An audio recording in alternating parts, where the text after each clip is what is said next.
हरिओम। सनातन podcast में आपका हार्दिक स्वागत है। हम अपनी रामचरितमानस श्रृंखला को आगे बढ़ाएंगे। आज हम लंका कांड के एक ऐसे प्रसंग पर बात करेंगे जो रावण वध के बाद आता है और अक्सर बहुत सारे सवाल खड़े करता है। माता सीता की अग्नि परीक्षा। जी, ये एक ऐसा प्रसंग है जिस पर बहुत चर्चा होती है। कई बार लोग इसे केवल एक सामाजिक घटना के रूप में देखते हैं, पर रामचरितमानस में गोस्वामी तुलसीदास जी इसके पीछे छिपे आध्यात्मिक रहस्य को उजागर करते हैं। हाँ, कि ये कोई साधारण परीक्षा नहीं बल्कि एक दिव्य लीला का समापन है। बिल्कुल। और यही बात समझनी सबसे जरूरी है ना, क्योंकि कई लोगों के लिए ये प्रसंग मन में एक खटक पैदा करता है कि प्रभु श्री राम ने ऐसा क्यों किया। लेकिन जैसा आपने कहा, मानस में ही शायद इसका उत्तर छिपा है। जी, और वो उत्तर पूरी घटना को एक नया ही आयाम देता है। तो चलिए सीधे उस चौपाई से शुरू करते हैं जहां जानकी जी अग्नि में प्रवेश करती हैं। जी, गोस्वामी जी लिखते हैं, प्रभु श्री राम जी का स्मरण करके और जिनके चरण महादेव जी के द्वारा वंदित हैं तथा जिनमें सीता जी की अत्यंत विशुद्ध प्रीति है, उन कौशलपति की जय बोलकर जानकी जी ने चंदन के समान शीतल हुई अग्नि में प्रवेश किया। इस पंक्ति में ही जो एक छोटा सा वाक्यांश है, चंदन के समान शीतल हुई अग्नि, जी, वही तो पूरी कहानी कह देता है। जी, अग्नि का स्वभाव है जलाना, पर यहाँ वो चंदन की तरह शीतल हो गई। सही बात है। ये अपने आप में ही सीता जी की पवित्रता का सबसे बड़ा प्रमाण है और ये दिखाता है कि ये कोई लौकिक घटना नहीं है। बिल्कुल, भौतिकी के नियम यहाँ लागू नहीं हो रहे। पर इससे भी बड़ा रहस्य तो अगली पंक्ति में खुलता है। कौन सी? जहां लिखा है, प्रतिबिंब सीता जी की छाया मूर्ति और उनका लौकिक कलंक प्रचंड अग्नि में जल गए। अच्छा, यहाँ रुकते हैं। ये शब्द प्रतिबिंब या छाया मूर्ति, ये तो इस पूरे प्रसंग की कुंजी है। जी हाँ। तो क्या इसका मतलब यह है कि जिस सीता का रावण ने हरण किया था वो वास्तविक सीता थी ही नहीं? बिल्कुल यही। मानस के अनुसार जब प्रभु श्री राम को वनवास जाना था, उन्होंने पहले ही इस होने वाली घटना को जान लिया था और उन्होंने माता सीता से आग्रह किया था कि वे अपनी एक छाया, एक प्रतिबिंब को कुटिया में छोड़ दें और स्वयं अग्नि में अदृश्य रूप से निवास करें। तो रावण ने जिसका हरण किया, जिसे अशोक वाटिका में रखा, वो केवल एक छाया थी। जी, वो केवल एक छाया थी। ये विचार तो मन को झकझोर देता है। जी, लेकिन फिर एक प्रश्न उठता है। पूछिए। क्या कोई ये तर्क दे सकता है कि ये बाद में जोड़ी गई व्याख्या है ताकि प्रभु राम के एक कठोर लगने वाले कार्य को सही ठहराया जा सके? ये एक बहुत ही वैध प्रश्न है, परंतु तुलसीदास जी ने इसे कथा के प्रवाह में बहुत स्पष्ट रूप से लिखा है। ये कोई बाहरी टीका नहीं, ये मूल कथा का ही हिस्सा है। अग्नि परीक्षा का उद्देश्य ही यही था, लौकिक दृष्टि से कलंक मिटाना और आध्यात्मिक दृष्टि से उस छाया मूर्ति को अग्नि में विलीन करके वास्तविक तत्व स्वरूपा सीता जी को पुनः प्रकट करना। ये समझ आने के बाद तो पूरी घटना का अर्थ ही बदल जाता है। ये एक कठोर परीक्षा न होकर एक तरह से घर वापसी जैसा हो गया है। बिल्कुल सही कहा आपने। तो जब छाया मूर्ति अग्नि में विलीन हो जाती है, तब क्या होता है? तब स्वयं अग्निदेव एक साकार रूप लेकर प्रकट होते हैं। चौपाई है, धरे रूप पावक पानी गही श्री सत्य श्रुति जग बिदिच्चो, जिमि क्षीर सागर इंदिरा रामहि समर्पी आनिसो। वाह!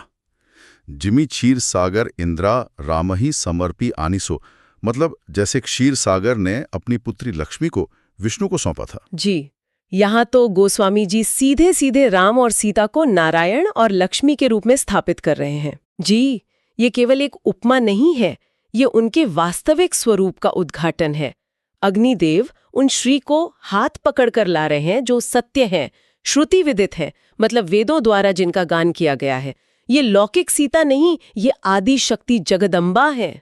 और उस दिव्य युगल की शोभा का वर्णन तो देखिए अगली चौपाई में। हाँ, कितना अद्भुत है। सो राम बाम विभाग राजति, रुचिर अति शोभा भली, नवनील नीरज निकट मानहु कनक पंकज की कली। भगवान राम का श्याम वर्ण एक नए खिले नीले कमल की तरह, और उनके बाएं भाग में माता सीता का स्वर्ण वर्ण, जैसे उस नीले कमल के पास सोने के कमल की कोई कली हो। इस एक छवि में ही कितना सौंदर्य और कितना गहरा अर्थ है। और इस दृश्य को देखकर केवल पृथ्वीवासी ही नहीं, पूरा देवलोक आनंदित हो उठता है। हाँ, बरसई सुमन हर्षिसुर, बाजई गगन निशान। जी, पर इसी उत्सव के बीच एक बहुत ही दिलचस्प घटना होती है। प्रभु की आज्ञा पाकर मातलित तो चले जाते हैं और फिर देवता स्तुति करने आते हैं। और यहाँ तुलसीदास जी एक बहुत ही अहम चुटीली टिप्पणी करते हैं। हाँ, वो पंक्ति तो मुझे भी बहुत आकर्षित करती है। आए देव सदा स्वार्थी, बचन कहीं जनु परमार्थी। है ना? मतलब आए तो सदा के स्वार्थी देवता, पर वचन ऐसे कह रहे हैं जैसे बड़े परमार्थी हों। तुलसीदास जी यहाँ कोई लाग लपेट नहीं रख रहे। बिल्कुल, ये देवताओं के चरित्र का एक यथार्थ चित्रण है। वो निंदा नहीं कर रहे, एक सत्य बता रहे हैं। देवता अपने सुख दुख से बंधे हैं। जब रावण उन्हें कष्ट दे रहा था तो वे त्राहिमाम कर रहे थे। अब जब उनका स्वार्थ सिद्ध हो गया तो वे बड़े ज्ञानी बनकर स्तुति करने आ गए। और उनकी स्तुति शुरू भी इसी भाव से होती है। वे कहते हैं, दीन बंधु दयाल रघुराया, देव कीनी देवन पर दाया। यानी हे प्रभु, आपने हम देवताओं पर बड़ी दया की।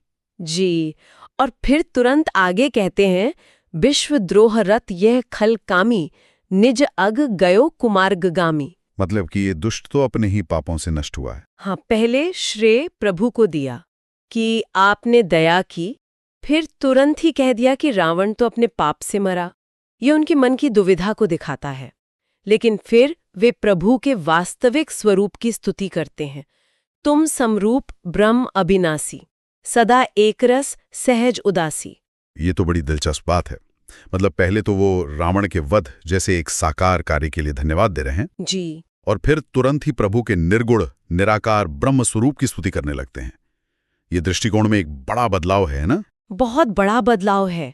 वे स्वीकार कर रहे हैं कि आप ही वो पर ब्रह्म है जो अविनाशी है, निर्गुण है, अजन्मा है। वे यह भी याद दिलाते हैं कि जब जब हम पर संकट आया, आपने ही मत्स्य, कूर्म, वराह जैसे अवतार लेकर हमारी रक्षा की। पर उनकी स्तुति का सबसे महत्वपूर्ण हिस्सा अब आता है। आप उस चौपाई की बात कर रही हैं। अधम शिरोमणि तौ पद पावा, ये हमरे मन विसमय आवा। जी हाँ, ये पंक्ति देवताओं के पूरे मनोविज्ञान को खोल कर रख देती है। उन्हें इस बात पर आश्चर्य हो रहा है कि रावण जैसा अधमों का शिरोमणि आपके हाथों मरकर उस परम पद को प्राप्त हो गया जो बड़े बड़े योगियों को भी दुर्लभ है। मतलब वो प्रभु की कृपा को तो देख रहे हैं, पर उसे पचा नहीं पा रहे। और शायद इसी आश्चर्य से उनमें आत्मग्लानि का भाव भी आता है। वो अपनी तुलना रावण से करते हुए कहते हैं, हम देवता परम अधिकारी, स्वार्थ रथ प्रभु भक्ति बिसारी, भव प्रवाह संतत हम परे। बिल्कुल, वे कह रहे हैं कि हम देवता जिन्हें श्रेष्ठ योनि मिली है, हम तो स्वार्थ में पड़कर आपकी भक्ति भूल गए और इस जन्म मृत्यु के चक्कर में फंसे हुए हैं। जी, और एक रावण जो पापी था, वो आपके द्वारा मारा जाकर मुक्त हो गया। ये देखकर उन्हें अपनी स्थिति पर क्षोभ होता है। तो ये जो सदा स्वार्थी देवता हैं, इनकी प्रार्थना तो समाप्त हुई। अब इसके ठीक बाद जो आ रहे हैं वो हैं स्वयं सृष्टि के रचयिता ब्रह्मा जी। जी, क्या उनकी प्रार्थना का उद्देश्य भी कुछ ऐसा ही है या वो कुछ अलग दृष्टिकोण लेकर आए हैं? उनका दृष्टिकोण बिल्कुल भिन्न है। मानस कहती है, अति सप्रेम तन पुलकित विधि अस्तुति करत बहोरी। ब्रह्मा जी प्रेम में पुलकित हैं, भाव विभोर हैं। वे एक सृष्टि के नियंता के तौर पर नहीं बल्कि एक भक्त के तौर पर स्तुति कर रहे हैं। बिल्कुल, वे आरंभ करते हैं, जय राम सदा सुख धाम हरे, रघुनायक सायक चाप धरे, भवबारन दारन सिंह प्रभु, गुणसागर नागर नाथ विभो। भवबारन दारन सिंह प्रभु, क्या कमाल की उपमा है। भवबारन मतलब संसार रूपी हाथी जी, और प्रभु से चीरने वाले सिंह हैं। एक ही पंक्ति में कितना बल है। ये सिर्फ काव्य नहीं, ये तत्व ज्ञान है। फिर वे उनके सौंदर्य की तुलना अनगिनत कामदेवों से करते हैं। रावण रूपी महासर्प को गरुड़ द्वारा पकड़ने की उपमा देते हैं। वे कहते हैं, आप जनरंजन भंजन शोक भयों हैं, यानी भक्तों को आनंद देने वाले और शोक भय का नाश करने वाले। उनकी स्तुति में बड़ी गूढ़ दार्शनिक पंक्ति भी आती है जिस पर रुकना जरूरी है। इथि वेद वदंती न दंत कथा, रवि आतप भिन्नम भिन्न जथा। इसका क्या तात्पर्य है? ये अद्वैत दर्शन का सार है। ब्रह्मा जी कह रहे हैं कि वेद कहते हैं, और ये कोई सुनी सुनाई कहानी नहीं है, कि आप और ये संसार भिन्न भी हैं और अभिन्न भी। भिन्न भी और अभिन्न भी। ठीक वैसे ही जैसे सूर्य और उसका प्रकाश। तो ये कुछ ऐसा है जैसे हम पूछें क्या आग की गर्मी और खुद आग एक ही चीज है? आप उन्हें अलग नहीं कर सकते, पर वो एक जैसे भी नहीं है।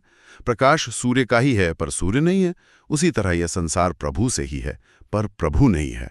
वाह! बिल्कुल। और इस दार्शनिक ऊंचाई के बाद ब्रह्मा जी एकदम से एक बहुत ही मार्मिक धरातल पर उतर आते हैं। वे वहां खड़े वानरों की ओर देखते हैं और कहते हैं, कृतकृत्य विभो सब बानरे निरखंति तवानन सादरे। और फिर स्वयं को धिक्कारते हैं। धिक जीवन देव शरीर हरे, तब भक्ति बिना भव भूली परे। वे कह रहे हैं कि हे प्रभु, ये वानर धन्य हो गए जो आपके मुख का दर्शन कर रहे हैं, और हमारे इस देवता के शरीर को धिक्कार है क्योंकि हम आपकी भक्ति के बिना इस संसार में ही भटके हुए हैं। सोचिए, सृष्टि के रचयिता स्वयं ये कह रहे हैं। ये भक्ति की महिमा की पराकाष्ठा है। इसीलिए अंत में जब वे वरदान मांगते हैं तो वे कोई लोक या कोई शक्ति नहीं मांगते। वे मांगते हैं, नृपनायक दे बरदान में दम, चरणाम बुज प्रेम सदा सुभादम। जी, यानी हे राजाओं के राजा, मुझे बस यही वरदान दीजिए कि आपके चरण कमलों में मेरा सदा कल्याणकारी प्रेम बना रहे। ब्रह्मा जी की स्तुति के बाद एक बहुत ही भावुक क्षण आता है। स्वर्ग से महाराज दशरथ का आगमन होता है। तेहे अवसर दशरथ तहां आए, तने बिलो के नयन जल छाए। एक पिता और पुत्र का वर्षों बाद मिलन और श्री राम की विनम्रता देखिए। वे अपनी इतनी बड़ी विजय का सारा श्रेय अपने पिता के पुण्यों को दे देते हैं। तात सकल तव पुण्य प्रभाव, जीत्यो अजय निशाचर राव। लेकिन यहाँ भी एक गहरा रहस्य छिपा है। हाँ, और वो रहस्य थोड़ा चौंकाने वाला है। लिखा है कि श्री राम ने पिता को ज्ञान दिया, पर अगली ही चौपाई कहती है, ताते उमा मोक्ष ना पायो, दशरथ भेद भक्ति मन लायो। एक मिनट, दशरथ जी को मोक्ष नहीं मिला, ये सुनने में तो किसी कमी जैसा लगता है। यह सगुण भक्ति का सबसे बड़ा रहस्य है, और आपका प्रश्न बहुत सटीक है। यह कोई कमी नहीं बल्कि एक चुनाव है। दशरथ जी ने कैवल्य मोक्ष यानी ब्रह्म में पूरी तरह लीन हो जाने वाली मुक्ति इसलिए नहीं पाई क्योंकि उनके मन में भेद भक्ति थी। भेद भक्ति, इसका क्या मतलब? भेद यानी अंतर। वे भगवान को पुत्र रूप में प्रेम करते थे। वे सेवक और स्वामी, पिता और पुत्र के इस संबंध के आनंद को खोना नहीं चाहते थे। अच्छा, तो वे उस रिश्ते के रस का आस्वादन करते रहना चाहते थे जो मोक्ष में लीन हो जाने पर संभव नहीं होता। बिल्कुल। इसीलिए अगली ही चौपाई इस बात को बिल्कुल साफ कर देती है। सगुनोपासक मोक्ष न लेही, तिन कहूँ रामु भगति निज देही। सगुण स्वरूप के उपासक मोक्ष लेते ही नहीं है। भगवान उन्हें मुक्ति के बदले अपनी अनन्य भक्ति प्रदान करते हैं, जो उनके लिए मोक्ष से भी बड़ा आनंद है। ये तो भक्ति का एक बिल्कुल ही अलग स्तर है, जहां भक्त मुक्ति का भी त्याग कर देता है। अब दशरथ जी के जाने के बाद देवराज इंद्र स्तुति करने आते हैं। जी, इंद्र की स्तुति में पश्चाताप का भाव प्रमुख है। वे स्वीकार करते हैं, मोहि रहा अति अभिमान, नहीं कौ मोहि समान। फिर कहते हैं, अब देखी प्रभु पद कंज, गतमान प्रदु दुख पुंज। आपके चरण कमल देखकर मेरा वो दुख देने वाला अभिमान चला गया है। और वे भी सगुण और निर्गुण के बीच एक स्पष्ट चुनाव करते हुए दिखते हैं ना। को भ्रम निर्गुण ध्याव, अव्यक्त जेहि श्रुति गाओ, मोहि भाव कोसल भूप, श्री राम सगुण स्वरूप। वे स्पष्ट कहते हैं कि कोई भले वेदों में वर्णित निर्गुण ब्रह्म का ध्यान करे, पर मुझे तो आपका ये कौशल राज, धनुष बाणधारी, सगुण साकार स्वरूप ही प्रिय है। और अंत में वे भी वही मांगते हैं जो ब्रह्मा जी ने मांगा था। वैदेही अनुज समेत मम हृदय करूं निकेत। इंद्र की स्तुति से प्रसन्न होकर प्रभु उनसे युद्ध में मारे गए सभी वानर भालों को जीवित करने के लिए कहते हैं। पर यहाँ भी एक सवाल है। चौपाई कहती है, सुधा वृष्टि भये दुह दल ऊपर, जिए भालू कपि नहीं रजनीचर।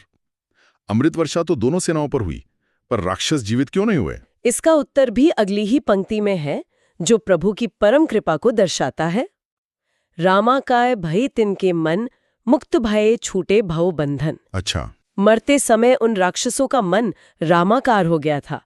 वे प्रभु के स्वरूप में ही लीन हो गए थे। इस कारण वे मुक्त हो गए। उनके जन्म मृत्यु के बंधन हमेशा के लिए छूट गए। वाह, मतलब शत्रुओं पर ऐसी कृपा कि उन्हें सीधा मोक्ष ही दे दिया। जबकि वानर भालू तो देवांश थे, वे प्रभु की लीला के सहयोगी थे, इसलिए वे पुनः जीवित हो गए। जी, और अब जब सब देवता चले जाते हैं, तब अंत में आते हैं देवों के देव महादेव, शिव जी का आगमन और उनकी स्तुति का ढंग ही निराला है। परम प्रीति कर जोरी, जुग नलिन नयन भरी बारी, पुलकित तन गद गद गिरा बिनय करत त्रिपुरारी। शिव जी जो स्वयं भगवान हैं, वे एक भक्त के रूप में आ रहे हैं। आंखों में आंसू, शरीर पुलकित, वाणी गदगद। और उनकी स्तुति अत्यंत दार्शनिक है। वे प्रभु को महामोह रूपी बादलों को उड़ाने के लिए पवन, संशय रूपी जंगल को जलाने के लिए अग्नि और भ्रम रूपी अंधकार को मिटाने के लिए सूर्य कहते हैं। वे कहते हैं कि आप काम, क्रोध, मद जैसे हाथियों के लिए सिंह के समान हैं। और अंत में उनकी भी वही प्रार्थना है जो ब्रह्मा जी की थी, जो इंद्र की थी। अनुज जानकी सहित निरंतर, बसहु राम नृप मम उर अंतर। हे राजा राम, आप भाई लक्ष्मण और सीता जी सहित निरंतर मेरे हृदय के भीतर निवास कीजिए। इंद्र, शिव पर भक्ति के धरातल पर सबकी प्रार्थना एक ही है जी, कि हमें आपके चरणों का प्रेम और आपके स्वरूप का हृदय में वास चाहिए। बिल्कुल। तो आज की हमारी चर्चा का सार ये है कि हमने माता सीता की अग्नि परीक्षा के उस दिव्य रहस्य को समझने की कोशिश की, जहां लौकिक छाया भस्म होती है और वास्तविक तत्व स्वरूपा श्री प्रकट होती हैं। हमने देवताओं, ब्रह्मा जी, इंद्र और स्वयं महादेव द्वारा की गई भगवान श्री राम की अद्भुत स्तुतियों के पीछे छिपे भावों को जाना और सगुण भक्ति के उस मर्म को समझा जहां भक्त मोक्ष की भी कामना नहीं करता। जी, वो केवल भगवान की अनन्य सेवा और प्रेम चाहता है। और इन सभी स्तुतियों में जो एक बात समान है, वो श्रोताओं के लिए एक विचारणीय बिंदु हो सकता है। चाहे वो सृष्टि के रचयिता ब्रह्मा हो, देवराज इंद्र हो या स्वयं संहारकर्ता शिव, किसी ने भी भौतिक सुख या स्वर्ग नहीं मांगा। सबने केवल और केवल भगवान के चरणों में अविचल प्रेम और भक्ति ही मांगी। यही शायद दर्शाता है कि मानव जीवन का भी परम पुरुषार्थ और अंतिम लक्ष्य यही होना चाहिए। तो हमें आशा है कि आपको हमारी आज की चर्चा पसंद आई होगी।